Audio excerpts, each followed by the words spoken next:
Om Namo Bhagavate Vasudevaya. Om Namo Bhagavate Vasudevaya.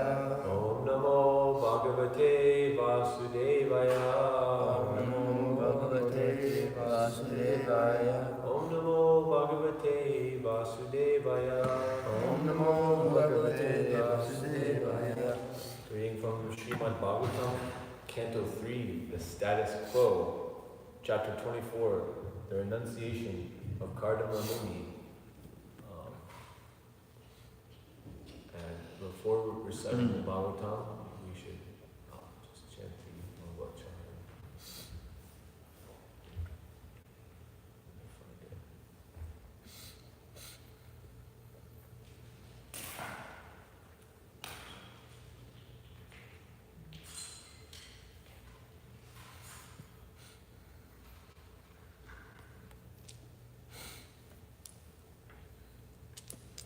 Narayanam namaskritya Narayanam namaskritya Naram chaiva narottamam Naram Devam chaiva saraswatim vyasam tato jayam virye nastapreshvadeshu nityam bhagavati sevaya bhagavati utamashloke bhaktir bhavati naishnaki Om Jnanatimirandasya Gananjana Shalakaya Chakshur Militam Yena Tasmai Shri Gurave Namaha Shri Chaitanya Manobhishtam Sthapitam Yena Bhutale Swayam Rupa Kadamayam Dadati Swapadantikam Vandeham Shri Guru Shri Yuta Padakamalam Shri Guru Vaishnavam Shra Shri Rupam Sagrajatam Sagana Raghunathan Tam Sajivam Sadvaitam Savadhutam Parijana Sahitam Krishna Shri Radha Krishna Vadam Sagana Lalita Shri Vishakam Vikamscha Hey Krishna Karuna Sindhu Dinabandhu Jagatpate Gopesha Gopikakanta Radha Namostate Tata Kansha Gaurangi Radhe Ravaneshwari Vishvanusudevi Pranamami Haripriye Panchakalpaturubhyascha Kripasindhubhyayecha Patitanam Pavanebhyo Vaishnaveyo Namo Namaha Shri Krishna Chaitanya Prabhu Nityananda Shri Advaita Shivasati Gaur Bhaktivinoda Hare Krishna Krishna Krishna Hare Hare Hare Rama Rama Rama Hare Hare Mukum Karoti Vacharam Pramam Gayate Vande Shri Guru Dhyataranam Paramanandamara Hare Tatsa.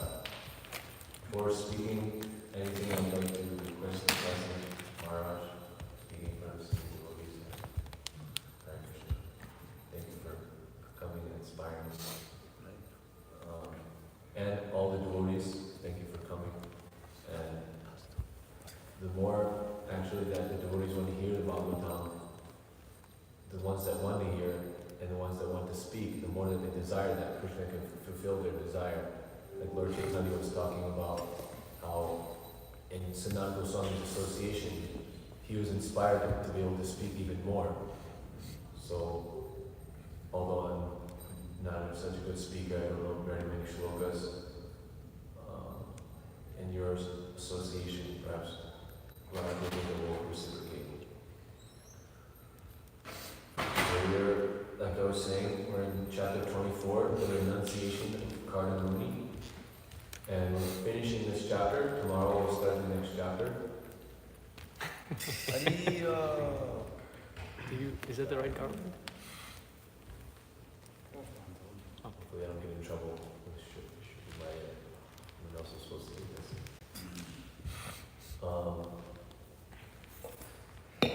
Like we're finishing the chapter today, going to the next chapter. So we're on verse 46 and 47.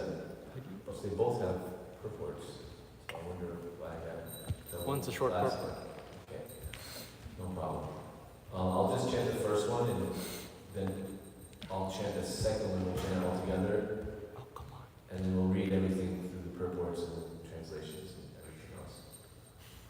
So, Atmanam Sarvabhuteshu Atmanam Sarvabhuteshu Bhagavantam Avasthitam Apashyat Sarvabhutani Apashyat Sarvabhutani Bhagavatyapi Chatmani. Bhagavatyapi Jati.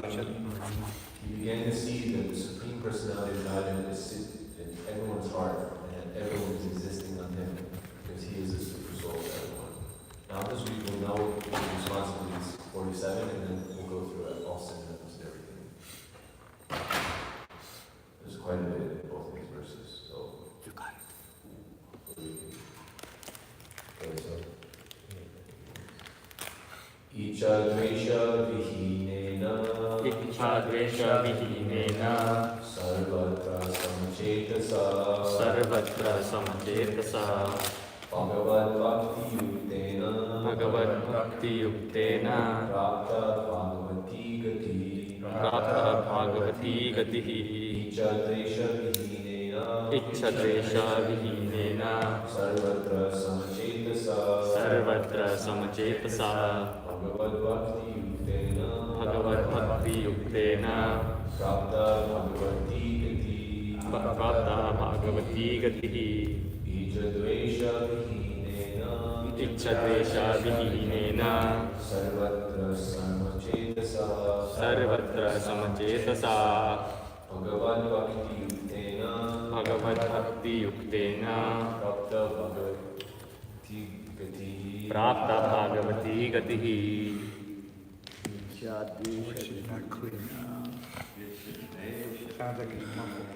Sarvatra samachetasa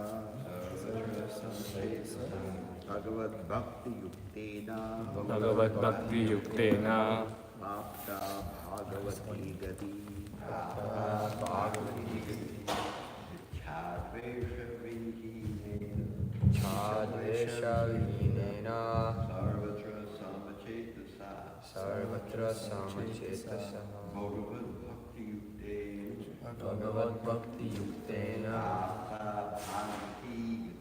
Prapta Bhagavati gati Prapta Bhagavati Gati Ichchadvesha vihinena Ichchadvesha vihinena sarvatra samachetasa sarvatra samachetasa Bhagavad Bhakti Yuktena Bhagavad Bhakti Yuktena Prapta Bhagavati Gatihi. Prapta Bhagavati Gati Ichchadvesha vihinena Ichchadvesha vihinena sarvatra samachetasa sarvatra samachetasa Bhagavad Bhakti Yuktena Bhagavad Bhakti Yuktena Prapta Bhagavati Gati Prapta Bhagavati Gatihi.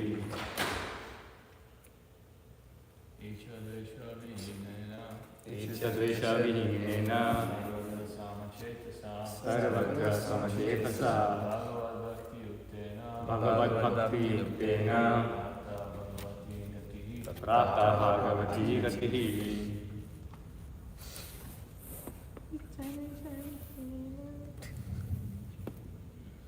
These are just plugging in better. Ichchadvesha vihinena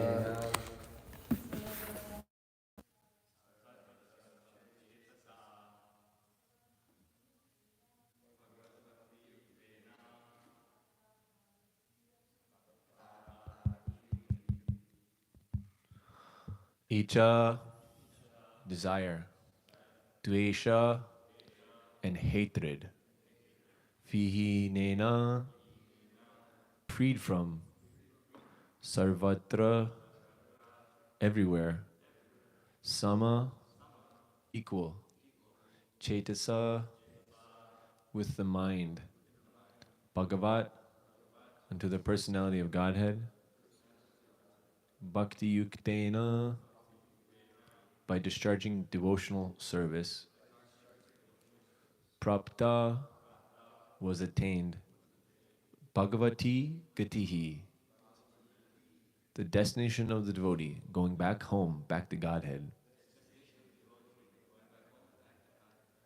Translation: freed from all hatred and desire, Kardama Muni, being equal to everyone because of discharging uncontaminated devotional service, ultimately attained the path back to Godhead.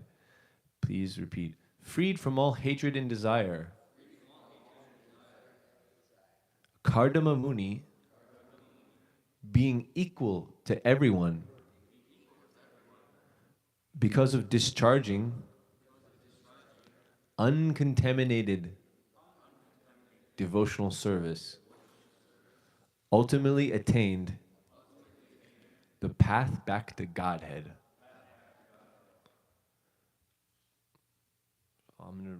We're gonna read the previous verse through the purport, and then this verse again, then the purport, just so everything's in its proper place. Sorry if this is kind of weird order, but we're doing two verses, so this is the previous verse. He began to see that the Supreme Personality of Godhead is seated in everyone's heart, and that everyone is existing on him because he is the super soul of everyone. Purport by His Divine Grace, A.C. Bhaktivedanta Swami Srila Prabhupada. That everyone is existing on the Supreme Personality of Godhead does not mean that everyone is also Godhead. This is also explained in Bhagavad Gita. Everything is resting on him, the Supreme Lord, but that does not mean that the Supreme Lord is also everywhere. This mysterious position has to be understood by highly advanced devotees. There are three kinds of devotees: neophyte devotee, the intermediate devotee, and the advanced devotee. The neophyte devotee does not understand the techniques of devotional service, but simply offers devotional service to a deity in the temple. The intermediate devotee understands who God is, who is a devotee, who is a non-devotee, and who is innocent, and he deals with such persons differently. But a person who sees that the Lord is sitting as Paramatma in everyone's heart, and that everything is depending or existing on the transcendental energy of the Lord, is in the highest devotional position. Next verse, freed from all hatred and desire, Kardama Muni, being equal to everyone because of discharging uncontaminated devotional service, ultimately attained the path back to Godhead. Purport. As stated in Bhagavad Gita, only by devotional service can one understand the transcendental nature of the Lord. And, after understanding him perfectly in his transcendental position, enter into the kingdom of God. The process of entering into the kingdom of God is Tripada Bhuti Gati, or the path back home, back to Godhead, by which one can attain the ultimate goal of life. Kardamuni, by his perfect devotional knowledge and service, achieved this ultimate goal, which is known as Bhagavati Gati.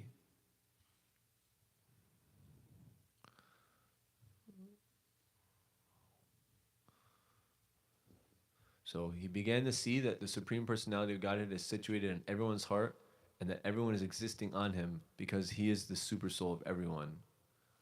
So what's been happening is Kardama Muni, he had his 9 daughters, got them married, then Kapila appeared, and he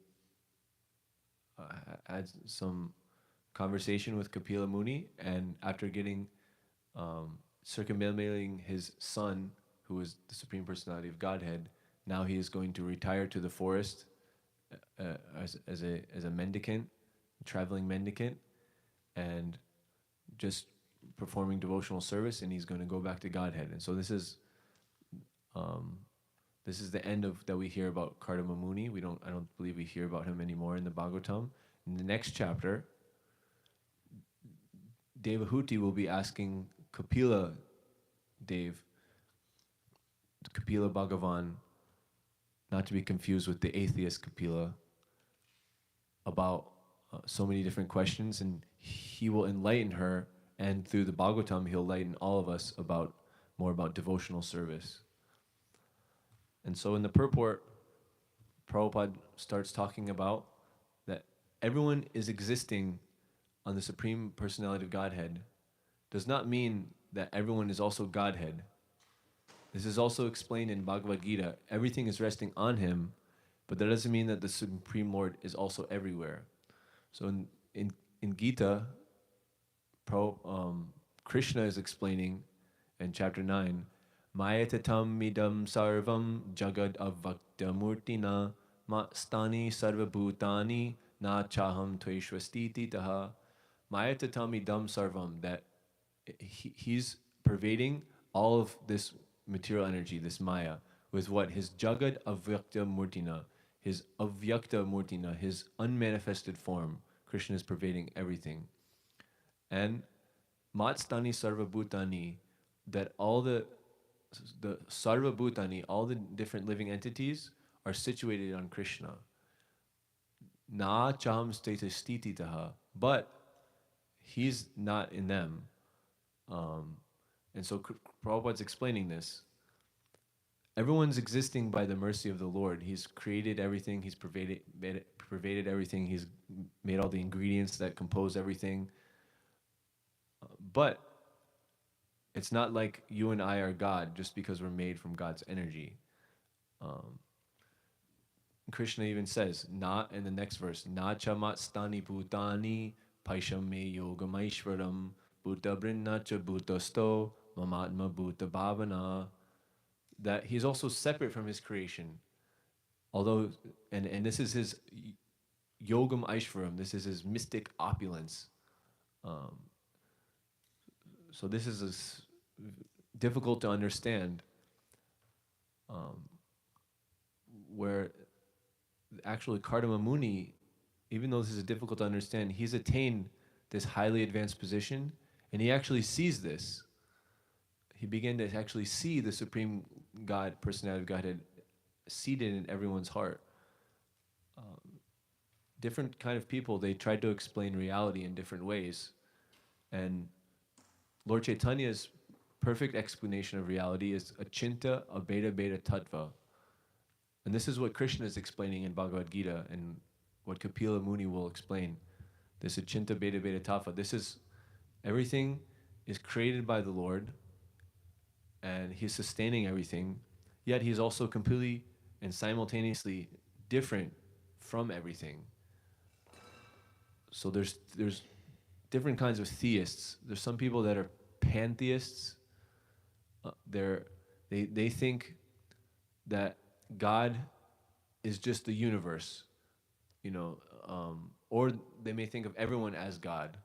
But Prabhupada is saying everyone is existing on the Supreme Personality of Godhead, but it doesn't mean that doesn't mean that everyone's God. Just because God has created you and you're made of His energy, that doesn't mean you're also God. Sometimes the Mayavadis, they're monists. They will say, because everything is ultimately one, once you realize that because God is one and you are one, you're ultimately the same. So that's also not proper understanding. Everything is one in a sense, but within that oneness, there's variegation. And within that oneness, there's definitely the differentiation between the Supreme, the Lord, and His multifarious, the infinite Lord, and then the multifarious infinitesimal expansions of the Lord. So there's always this difference, but there is oneness. So achintya abheda beta tattva. Achintya, it's inconceivable. You will never be able to come up with that through some speculation, through doing experiments, through trying to use your senses to gain information. So that's why Lord Chaitanya had to come Himself and reveal it to us. Even though it's inconceivable, we can start to actually, when we reach these higher levels of devotion, will be perceived, how the Supreme Lord is there in everyone's heart. But simultaneously, He's existing outside of the universe. But simultaneously, He's existing within everything. And so Krishna is explaining He's beyond the world. Nacham Tveshav Stitidaha. He's not in everything, but He supports the world. But He's not every individual in the world that He's supporting. He's just supporting it. Ishva Sarva Bhutanam Hrideshi Arjuna Tishtati Brahmayan Sarva Bhutani Yantarudani Mayaya. So there's these Yantarudani Maya, these yantras, these machines made of Maya. What are these machines? They're our bodies. And Krishna's in that body, giving it energy, allowing it to work, and so are we. It's said that we're like two birds situated on the tree. One bird is watching, while the other bird is just trying to enjoy the fruits of the tree. So we're all the one bird trying to enjoy, and there's so many different trees. Everyone has their own tree of their existence, what specific kind of fruit they're trying to enjoy. But the Lord is seated with every single person, and he's perceiving them all, and He's just waiting, trying to remind them. So Krishna disagrees with the pantheists, saying that pantheism, pan meaning like everywhere, theism, God. So everywhere, everything is God. We say that Krishna is everywhere. Krishna says that He's pervading everywhere with His avyakta murti, with His unmanifested form. That's how He's pervading everywhere. But not that this desk is God, or that your shirt is God, or that you are God, or that your glasses are God. We don't say exactly like that. We say this is the energy of God. Therefore, we should respect it as what it is. And the similar with the deity form, sometimes people say, oh, if God is everywhere, then why do you need to worship Him in the temple? Well, if God is, and the retort Prabhupada would commonly give, well, if God is everywhere, then why don't you also worship Him in the temple? Because He's also there in the temple. And because Krishna is the controller of His energy, He can make any material thing become spiritual. Like in Lord Nrsingadev, there was just some pillar in Hiranyakashipu's temple room, or I guess throne room, wherever they were, in his room, some pillar in his palace that was just a mundane pillar. But because Krishna's all-pervading, Andantarasta paramanu chayantarastam. He's fully present within every atom. He could like an electrical engineer can use the same electric current to like make the AC run all nice during the summer, and then during the winter they can change it to a heater and make it run hot. So similarly, the Lord, because it's His energy, He can make some pillar, He can appear out of it and make it become His completely spiritual form. So similarly, the form of the deities may seem to be some sort of stone or marble or painting, or there's different kinds of deities that you can have. But by the Lord's own will, He can make that a completely spiritual form. So we disagree with the pantheists that it's not that everything is God, but that we're another word is panentheist. That God is that's more of what we believe, what Lord Chaitanya is trying to tell us, what Prabhupada is trying to explain, what Kardama Muni is actually experiencing here. That God is everywhere, He's all pervading, but not that He's personally present in everything. Personally, He's beyond everything. He's completely transcendental, as they say. So all beings are in me, but I am not in them. He's in everyone's heart, but everyone's not Krishna. There's two birds on the tree. We're one of the birds. We're not the bird. We're not the one bird that's on every tree. We're the bird that's foolishly trying to enjoy the tree. And so there's the pantheists, and then there's the deists. Like some of our founding fathers were deists. Some famous philosophers. Deism is saying that there's a God. They're theistic. They think that there's a God, but God must be completely aloof. He never interferes with this world. Where Krishna directly, says, no, paritranaya sadhanam vinashaya tradushkritam dharma samstapanartaya sambhavame yuge yuge. That Krishna actually comes here and he does stuff. He has his lila, he has his pastimes. What does he do? He helps his devotees. He relieves them of their distress, which is mostly the devotees are just distressed that they're not associating with Krishna, because that's all they really want to do is just associate with him. So he comes to relieve them of that. And vinashaya tradushkritam, naturally there's so many dushkritams, bad elements that are trying to make it hard for people to associate with Krishna. So Krishna comes to dispel them, to destroy them. And so Krishna is confirming that Krishna disagrees with these deists. It's not that he's just outside of the world completely, and he just created the world, and then now he's just going to go do something else, and he's just having his Leela in Vrindavan, in Goloka Vrindavan, and never even thinks about anything else. He's doing that, but simultaneously he's also coming into this world, so many avatars. Kapila Muni is an avatar that he's coming to actually help everyone. That's what Karda Muni was talking about. Please help everyone. Yes, I've come, I'm going to help everyone. So he's directly acting in the world.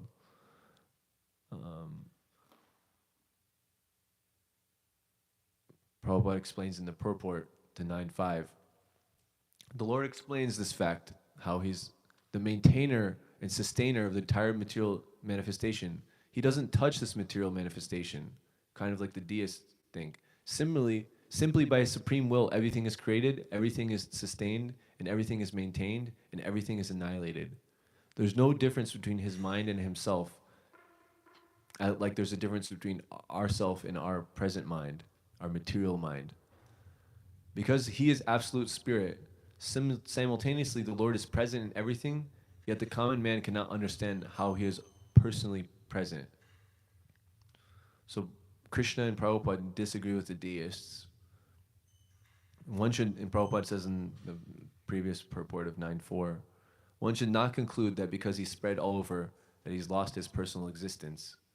Like because God creates the universe and creates all the different living entities, sometimes the Mayavadis will say that, yeah, then that's like the one whole kind of split into became many and it lost its oneness. Like if you all take a glass of water and we have a big pitcher of Charanamrita and you'll go get a glass and I pour it all, then my glass of Charanamrita will be empty and it'll be within all of yours.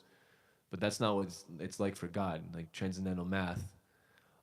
What is it? Om Purnamada Purnam Midam Purnam Meva Vashishyate Purnam. No, help me out. Purnat Purnam Udachate Purnasya Purnam Adeya Purnam Eva Vashishyate. That's it. That even though so many complete units emanate from the complete whole, it remains in complete balance. 1 minus infinity equals 1 still. That's the transcendental math. And so the Lord doesn't become less by making unlimited expansions from himself. It doesn't take something away from him. And so it's not pantheism, it's not deism, it's panentheism. That Krishna exists beyond the material world, but he's also, it says that I'm not a part of this cosmic manifestation. In the beginning of creation, there was only the personality Narayan. There was no Brahma, no Shiva, no water, no fire, no moon, no heaven, no earth, no stars in the sky. There was no sun. And then Aham Sarvasya Prabhavo, Krishna created the world, or Mamatma Bhuta Bhavana. He pervades the world. Andantarasta Paramano Chayantarastam. That he's pervading every single atom. So the Lord pervades the world. He's not directly everything in the world. That's something separate from him. So there's the Lord, then there's the world, there's Maya. But they're not completely separate. Like the deists think there's the Lord and then there's the Lord's energy and they never touch. They never do anything. The Lord just creates his world and then that's it. But that's not how it is. There's the Lord and his world and they're two separate things. That's what that's two of the topics of what the Bhagavad Gita is trying to teach us. I mean, Sambandha Gyan is just understanding those 5 topics and their relation. The Lord, the jivas, the world, prakriti, time, and karma. So all these different interactions, that's our Sambandha Gyan, with the basic knowledge about reality and the relationship of these parts of reality.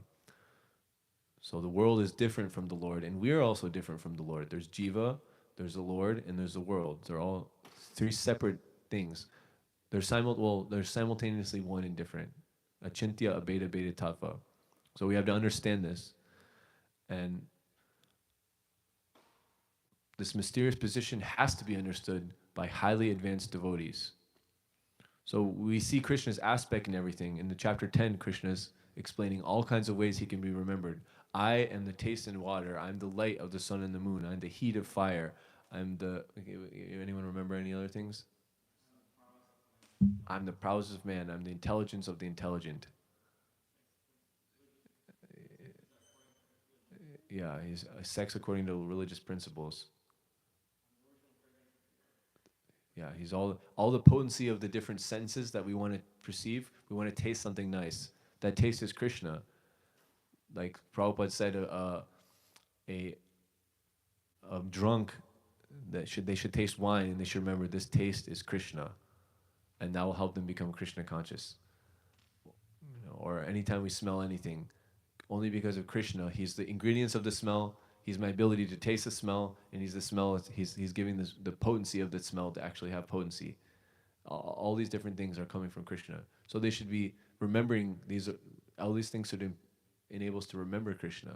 All the Vedas actually are just written to always remember Krishna, to never forget Krishna. That's why any kind of regulation or anything we do is for that purpose. And so Prabhupada's talking about how there's different kinds of devotees, that the very advanced devotees should realize this. But us lower devotees that are not Uttama Adhikaris, we don't understand this, but as we make advancement, the realization will come. So what do? Prabhupada says that the intermediate devotee, they understand who God is, who's a devotee, who's a non-devotee, and who is innocent. And he deals with such persons differently. So who is the Lord? The Lord is the Supreme Lord, the creator of everything, the all-attractive Sri Krishna. And what should we do with anything that we find in that category? Krishna, anytime we find Krishna, we should try to love Krishna and serve Krishna and please Krishna. That's bhakti yoga. So that's what we should try to do.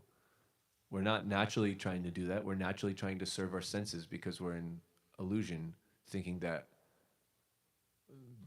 is the main goal of life, for us to just singularly enjoy without remembering the Lord. We're forgetting the Lord. We're bahir mukha, or facing away from the Lord.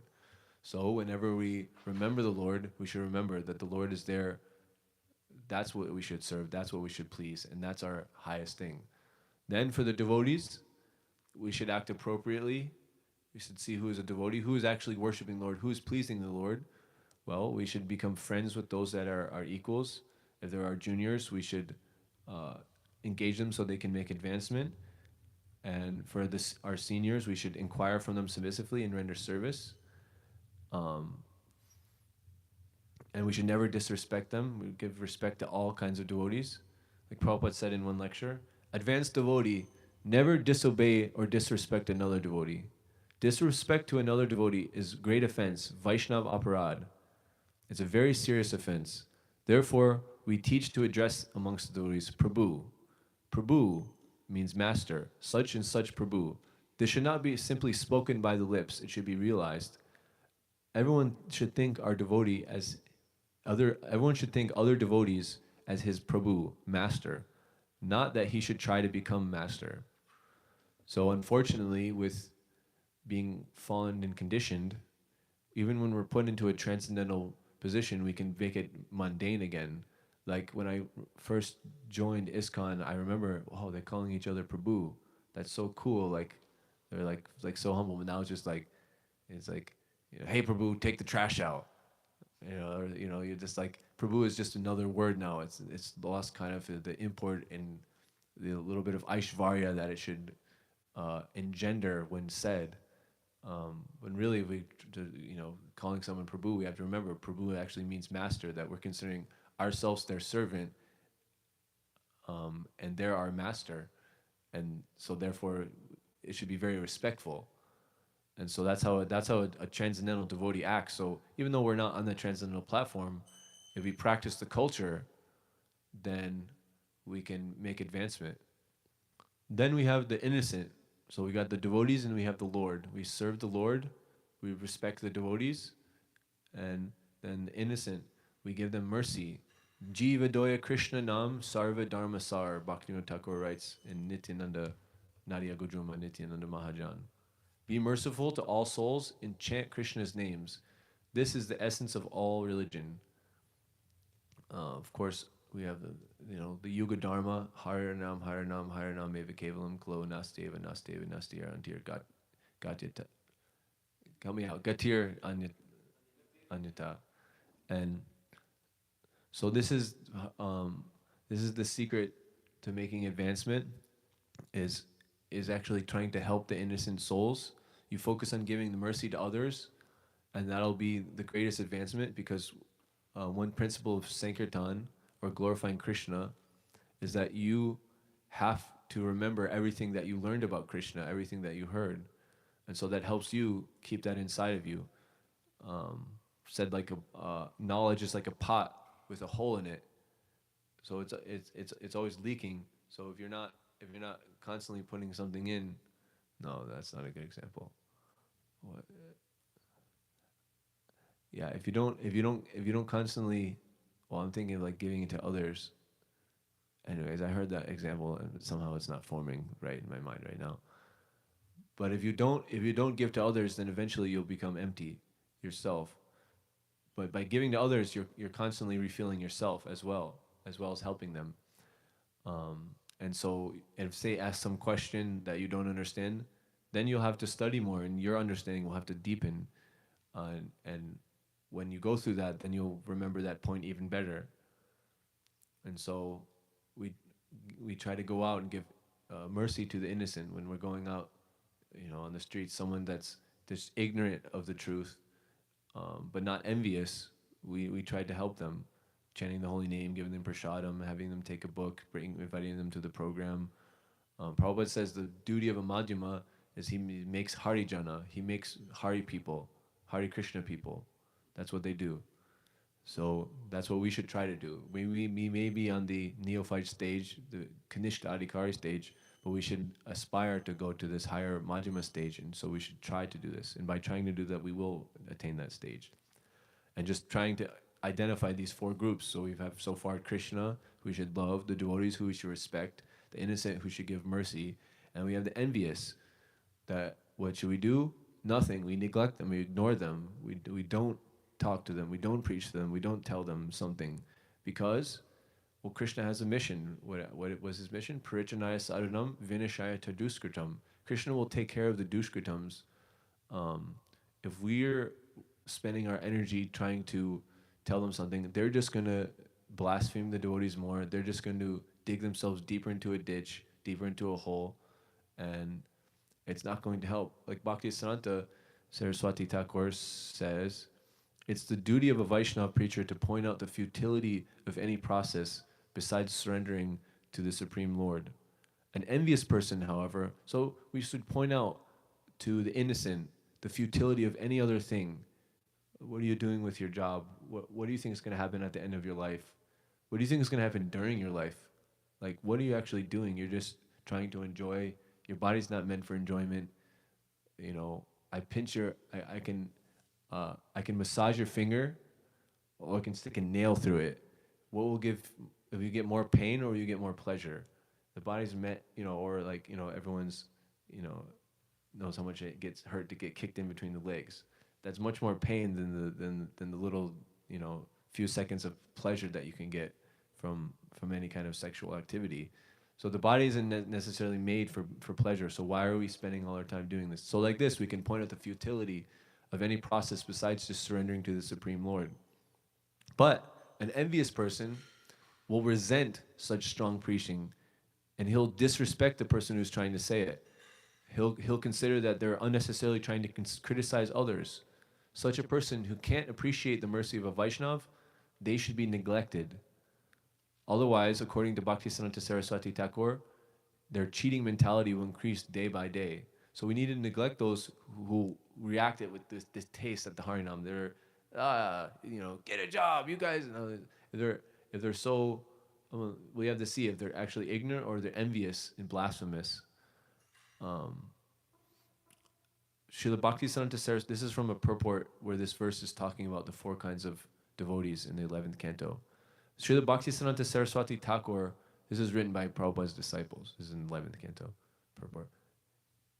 Saraswati Thakur has strongly rejected those foolish persons who, under plea of mercy and equal vision, perceive that a faithless person is also a devotee of the Supreme Lord, and who thus try to thrust the Harinam, or the holy name of God, upon such offensive people. Srila Bhaktisiddhanta has stated, when childish people think themselves Mahabhagavats and act in defiance of the Vaishnava spiritual master, such behavior simply holds them back from receiving the mercy of the Vaishnavas. Bewildered by false ego, these self-proclaimed devotees gradually become fit to be ignored by pure devotees on the intermediate platform and are cheated of the mercy that comes from the devotee's satisfaction. Thus they become asadhu by constantly committing offenses against the devotees who preach the holy name of Krishna. Pure devotees, therefore, in all circumstances, display indifference to those who falsely imagine themselves to be Vishuddha, pure devotees of the Lord. This indifference is an excellent manifestation of their mercy. So that's the end of the quote. In other words, those who criticize the Vaishnava preachers on the second-class platform for discriminating between those who are fit and those who are unfit and simply envious are misunderstanding the mission of the Lord. So the Lord has a clear mission. There's sadhunam and there's duskritam. So if we understand the mission of the Lord, we'll understand who is sadhunam, or who at least is not so duskritam that they can become a sadhunam, and that we can act with them appropriately. But if someone is such a duskritam, then the only thing that's going to happen is that we're going to lose out on the mercy of the Lord. That we're going to get affected by their association, that we're going to waste our time, that there was some innocent person walking by, but we chose to stand and argue against someone that will just, they're never going to accept anything we say, but we're wasting our time. The person walking by maybe would have taken a book and been very interested, but because we didn't actually able to engage with them, then it just got wasted. It's like the battlefield medic philosophy. If you're on a battlefield and there's so many injured people, don't go to the person that you know is going to die. You go to the person that you think you can save. Then you're not wasting your time. Rather than waste an hour on the person that's going to die and 10 other people die, go save those other 10 people that just need they just need a bandage patch. So in the end of the purport, Prabhupada's saying, so those are the four kinds of people. The envious we neglect, the innocent we give mercy, the devotees we love and respect, and Lord we develop our love and service to. But a person who sees that the Lord's, in the end of Prabhupada's purport, the person who sees that the Lord's sitting as Paramatma in everyone's heart, and everything is depending on him or existing in the transcendental energy of the Lord, is in the highest devotional position. So like Kardama Muni, Vidya Vinaya Sampane Brahmani Gavani Hastani, Shuni Chava Swapake Cha, Pandita Samadarshina. Kardama Muni has this Samadarshina vision. He can actually see the Supreme Lord in everyone. And so for us that are not on that level, we have to be reminded by those who do see it. So who sees it? Prabhupada sees like this, Krishna sees like this, Kardama Muni sees like this. So when we see anyone, we can remember that Krishna is there with them. He's in the heart of the worker working on all these buildings all around us, in the Whole Foods clerk that's like checking us out, the passerby at the Harinam, he's in their heart, and he's the bird just watching them, waiting for them to look at him.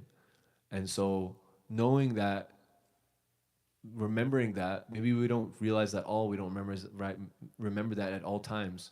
We probably don't perceive that like Kardama Muni is perceiving it in this verse.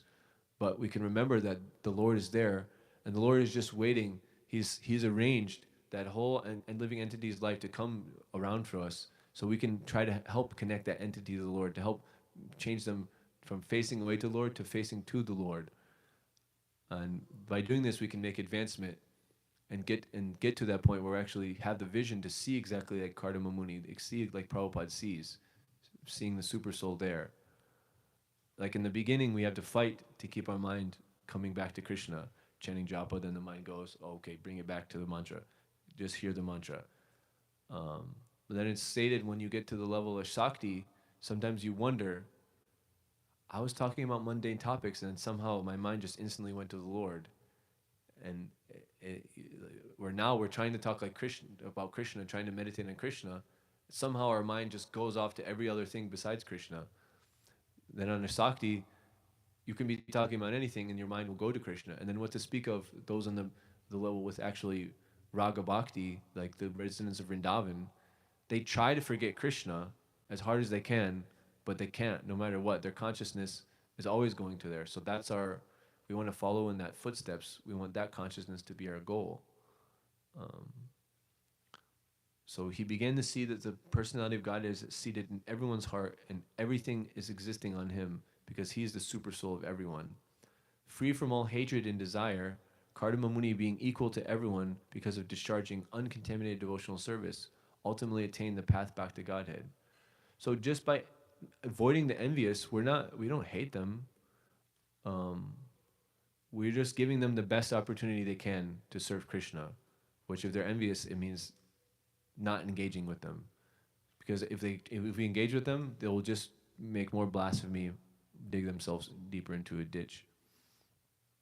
And by doing this, by engaging in preaching, by serving devotees, by serving the Lord, and by neglecting envious people, we can come to the stage of uncontaminated devotional service. Whatever devotional service that we're doing at the lower stages is contaminated with whatever desires we have, desires for karma, we want some money, we want some enjoyment, some nice food, maybe nice life, nice room, nice car, nice husband, nice wife, nice pets, maybe nice land, nice garden. We want all these nice things. So that's karma kanda, karma desires. And if we do devotional service with even one iota of that, then it's contaminated by that. It's alloyed by that. Or if we want salvation from all the sufferings that we have, if we want to just get out of this material world because we know it's all suffering, then that's kind of jnana mixed in there with our devotional service. But if we do it just to be able to please the Lord, then it's uncontaminated by those other things and it's pure. And with that kind of service, that's the Tripada Bhuti Gati, or the way to get to Tripad. So this world is Ekpad. This is only a quarter of the Lord's opulence or energy that he's infused with it. That's why it's so terrible. But the Tripad is unlimitedly better because he's using, it's 75% of his that's the rest, that's the lion's share of his actual opulence. Everything there, the difference here with only 25% Ekapad, everything dies and everything is suffering. In Tripad, everything is completely alive and completely amazing, and that's the ultimate goal of life. And so by following in the footsteps of Kardama Muni, we can attain this Bhagavati Gati. And now that there's 2 Maharajas here, we have a few more minutes left, and I was just wondering if they have any corrections or comments, or if anyone else has any questions.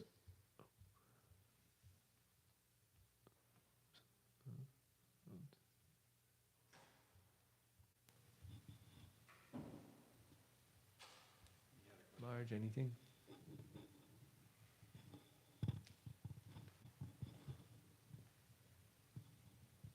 Right. It's a comment. I mean, I was observing about that this is chapter, Bhagavad Gita, chapter 13, text 30. Krishna says, one who can see that all activities are performed by the body, which is created of material nature, and sees that self does nothing, actually sees. Proper writing. This body is made by material nature under the direction of the super soul. Whatever activities are going on in respect to one's body or not is doing. Whatever one is supposed to do, either for happiness or for distress, one is forced to do because of the bodily constitution. The self, however, is outside all these bodily activities. This body is given according to one's past desires. To fulfill the desire, one is given the body, with which he acts accordingly. Practically speaking, the body is a machine designed by the Supreme Lord to fulfill the desires. Because of desires, one is put into different circumstances to suffer or to enjoy. This transcendental vision of the living entity, when developed, makes one separate from bodily activities. One who has such a vision is an actual seer. This is just explaining, I was telling, like in the Sri Upanishad also says, he who sees everything in relation to the Supreme Lord, who sees all living entity as its part and parcels, who sees the Supreme Lord within everything, never hates anything or any being. So, there are 3 kinds of devotees, so that I was referring in this Sri Upanishad also, Mantra 6, nicely explaining about 3 kinds of devotees. Thank you, Maharaj. And there was a question over here? Right? Say it in the thing. If you say it in the thing, it helps the online audience, which is usually bigger than the in-house audience. So it's important to say it in the mic. Okay, so you said that during the class that we should not preach the holy name to the envious. But then you said something about the ignorant as well. So could you elaborate? I don't exactly understood what you said. Yeah, so the Madhyam Adhikari should see 4 kinds of people. One kind of person is Bhagavan, Krishna, and he should love him. And he should see the devotees. So you understand then how to see Krishna and how to see the devotees, right? So then there's the envious and there's the ignorant. So the difference between the envious and the ignorant is that the ignorant and innocent is another word. The innocent, they just don't know. Maybe they're doing whatever they're doing, but when confronted with the absolute truth, they won't be disgusted by it or be envious or retaliate against it or blaspheme it. They may not understand it, but given time, they'll accept it and they'll agree to it. You know, like there's plenty of people out there that maybe they believe in God, but they have no idea about how to actually worship God, how to do bhakti yoga. So if we can give them Prabhupada's books, then they can easily understand. They would maybe like to read Prabhupada's books. They're hearing things that they've never heard so clearly. But then there's other people where you try to tell them that, you know, this world is suffering, and then there's another world beyond that, and so therefore you should give up all your materialistic activities and just worship the Lord. And they think, oh no, you're just, you know, they become envious and they become they think that's the wrong thing, and no, you should enjoy, or you know, they try to fight us like, what are you guys just doing, just sitting there being a parasite on society? Like that kind of person, you're not going to just like sit there and talk with them for a long time. As if they're going to be like that, then okay, ignore them. No problem. We're just going to chant Hare Krishna and ignore them. Not that like, no, don't you know that the Lord is not different from His holy name, and that by chanting the holy name we're benefiting everyone? Like that would be the 9th offense against the holy name, that you're explaining the glories of the holy name to someone that's faithless, someone that's just going to blaspheme the Lord. No, well, God doesn't exist. What are you guys talking about? You're so stupid. You're just parasites. They'll say something like that. Whereas again, an innocent person, you know, they'll come up and they'll say, oh, what is this? This seems so nice. And, oh, this is bhakti yoga. We're doing mantra meditation here. Read about it. And here, take a cookie, take something.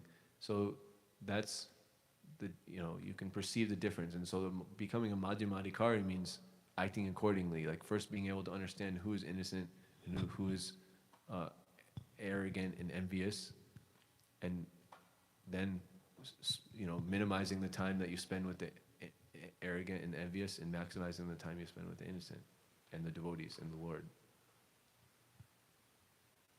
Thank you. And like Bhaktisiddhanta Saraswati Thakur was saying, don't imagine yourself to be some Mahabhagavat. Like a Mahabhagavat, sometimes they can have an effect even on the envious. But if we artificially think that we're some Mahabhagavat that can like preach to them or something like that, then we're just going to put ourselves in a condition where we'll also be neglected by the devotees. Jaigor, you have negative 40 seconds. We've gone past our time. I'm sorry, everyone. I've failed you.